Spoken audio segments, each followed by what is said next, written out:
I thought it would be easy to cover it, but it's actually, I found another book that talks about it. That's Rabbi Israel Meir Lau, the Pirkei Avoth, and that Mishnah that Ben Zamai is talking about has very, very broad.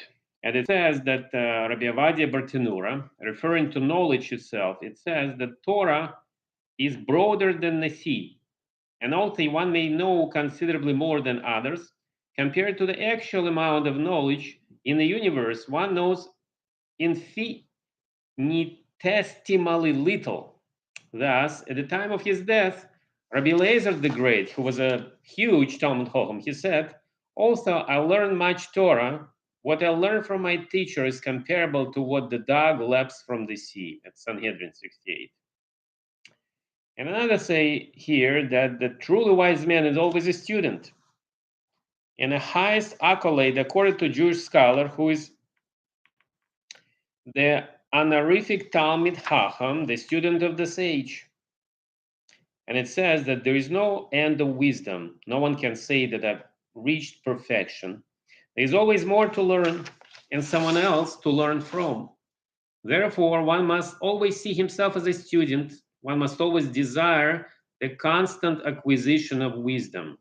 You find this idea expressed in a Passover Haggadah description of the wise and wicked man.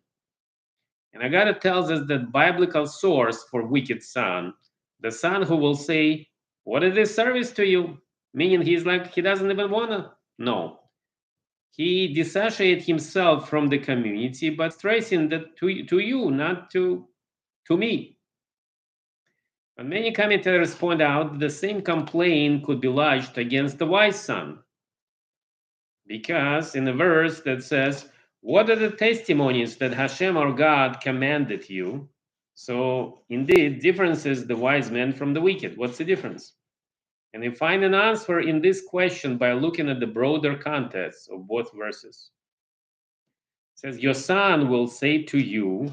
In other words, the wicked son doesn't ask, he states, but he is surely ready to know the answer. But the wise man says, he will ask you. And the wise man approached matter by asking. It's a very interesting piece I want to say, before we're done. It says about Rabbi Yochanan, speaks about entirety of the person. So if the humble person, it's easier to learn. And it says, Rabbi Yossi ben Yotzer says, one second, yeah.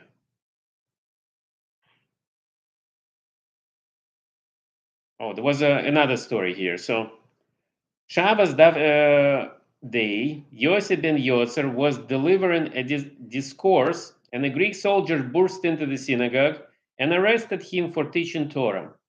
He was imprisoned, found guilty, and sentenced to die. On the day of his death, he was taken on a horse to a place of execution, and his nephew Yaakov of Tsaroros, the man who had left the path of Torah, rode up to him, and he said, he was taunting his uncle, said, "Both of us are riding the horses, but look at the difference. You're being led in chains to your death, where I sit upright and no one bothers me." So Yossi ben Yosser replied, "It is your life truly that good? Are you content? So consider. If Hashem allows someone like you, a trader of Torah, to enjoy your existence, how much greater will be reward for those who do his will?" And Yaakov replied, "What has God done more than you? And yet, look at you, miserable state. How can you say that your reward is greater than mine?" And Rabbi Yossi answered, "If this is how Hashem punished the slightest sin of those who serve him, how much more harshly he will judge those who rebel against him."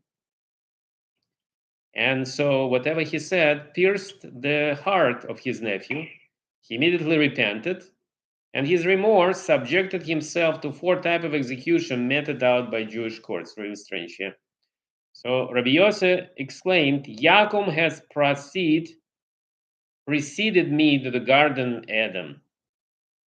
And Yaakov attained the greater portion of the Garden of Eden than did Rabbi Yossi ben Yoser, for there's a penitent stand, they're completely righteous, cannot stand.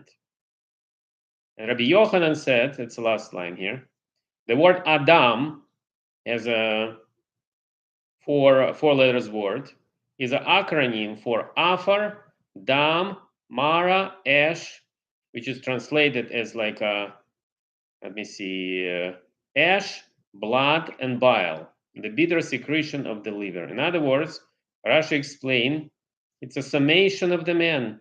Therefore, he should not grow proud, and a person has a degree of humility. He has no problem learning from anyone. Okay. Okay, good. So we'll be on